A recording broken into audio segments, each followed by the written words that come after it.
Nous allons maintenant démontrer la troisième identité remarquable. Donc cette troisième identité remarquable, elle commence par A au carré moins B au carré égale. Donc je vous laisse répondre si jamais vous connaissez cette formule. Si vous ne la connaissez pas, on va le démontrer ensemble. Donc on est encore sur une aire d'un carré moins une aire d'un autre carré. Donc je vais prendre mon grand carré de côté A encore. Donc je sais que c'est mon aire totale, elle est bien A carré. Donc ça c'est mon aire en vert, ça c'est A au carré. À qui je veux retrancher une aire qui s'appelle B. Donc je vais faire apparaître par exemple, comme tout à l'heure, un petit bout B, parce que je sais que dans ces cas-là, en bas à droite, je fais apparaître un carré, ici, et l'aire de ce carré, c'est justement B carré. La question c'est, que reste-t-il sur le dessin? Eh bien sur le dessin, il reste une première forme géométrique, ici, en jaune, qui est un rectangle. Alors, quels sont les côtés de ce rectangle? Eh bien, il a un grand côté de longueur A, et puis il a un petit côté ici de longueur. Donc j'avais mon côté total qui valait A, j'ai enlevé B, donc là je suis à A moins B. Donc en fait, l'aire totale A carré à qui j'ai enlevé l'aire bleue, donc ça va être l'aire de ce rectangle, c'est-à-dire A facteur de A moins B, à qui on va ajouter une autre aire, donc l'aire de ce petit rectangle ici. Quels sont les côtés? Eh bien ici il a une longueur de petit b, et puis il a un côté ici, A moins b. Ça veut dire que j'ai b facteur de A moins b. Alors, on se retrouve avec des formules. Donc là, on va pouvoir utiliser un peu de techniques de calcul. Donc ici, on va faire ce qu'on appelle une factorisation.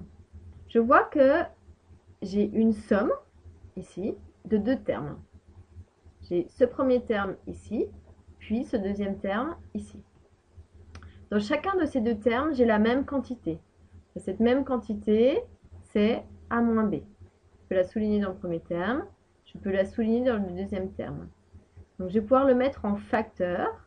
Donc ça va me faire A moins B, facteur 2, et j'écris en fait ce qui reste. Je rappelle qu'on lit de la gauche vers la droite, donc on va prendre les éléments de la gauche vers la droite avec ce qui reste. Qu'est-ce qui reste? Eh bien, j'ai souligné ce qui est en violet, il me reste ce qui est en jaune, le premier élément, donc petit a. Lorsque je lis, ben, j'ai mon signe ici, plus. Et puis, comme j'ai pris a moins b, puisqu'il est venu devant, ce qui reste, c'est ce qui est en fuchsia, qui reste b. Donc on obtient en fait la deuxième identité remarquable qui dit que quand je fais a carré moins b carré, eh bien ça fait l'aire d'un rectangle qui aurait pour côté a moins b et un deuxième côté a plus b.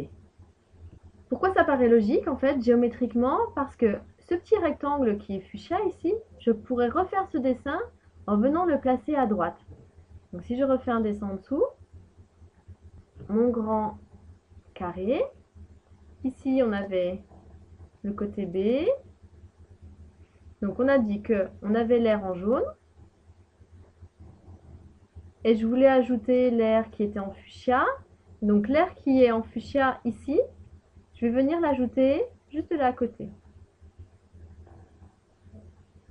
Ça veut dire aussi que j'aurais pu calculer cette aire comme étant l'aire du grand rectangle.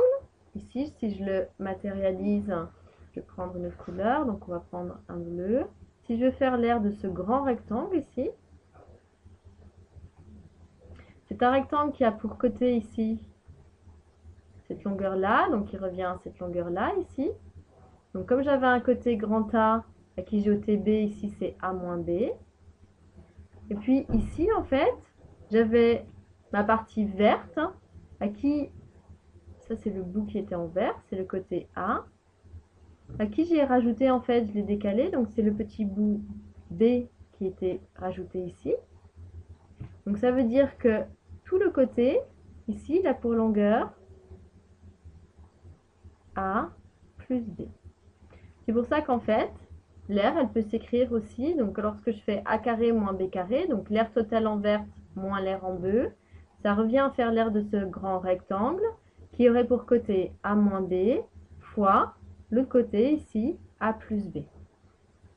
Si on fait une application, donc si on veut calculer par exemple 4x au carré moins 9, alors déjà on va devoir bien faire apparaître le carré, donc ça on va pouvoir écrire aussi 4x au carré moins 3 au carré. La question c'est qui est le a? Donc a au carré, donc ici ça correspond à tout ça, ce 4x qui est mis au carré. J'ai bien le signe moins comme était énoncé, moins. Deuxième chose, c'est le b qui est mis au carré, c'est-à-dire le 3 ici qui est mis au carré. J'ai plus qu'à appliquer ma formule, donc ma formule elle dit a, donc on a vu que le a c'est ce qui était en rouge, donc 4x, moins b, b c'est le chiffre 3, facteur de a, donc c'est ce qui était en rouge, 4x, plus le b, ce qui était en bleu. Alors, ici on va pouvoir juste calculer ça, parce qu'on va finir par donner le vocabulaire. Donc 4x le tout au carré, donc c'est le 4 qui est au carré, donc ça fait 16. Ça veut dire que 16x au carré moins 9 peut s'écrire aussi sous la forme 4x moins 3 fois 4x plus 3. On va finir par mettre le vocabulaire en place. Qui va être la forme développée? Je vous laisse répondre. Donc la forme développée, c'est celle-ci, puisque la forme développée, c'est celle qui correspond à une somme d'éléments. Donc ici, j'ai bien 16x au carré à qui j'ai ajouté moins 9. Donc elle, c'est la forme développée. Et qui est la forme factorisée?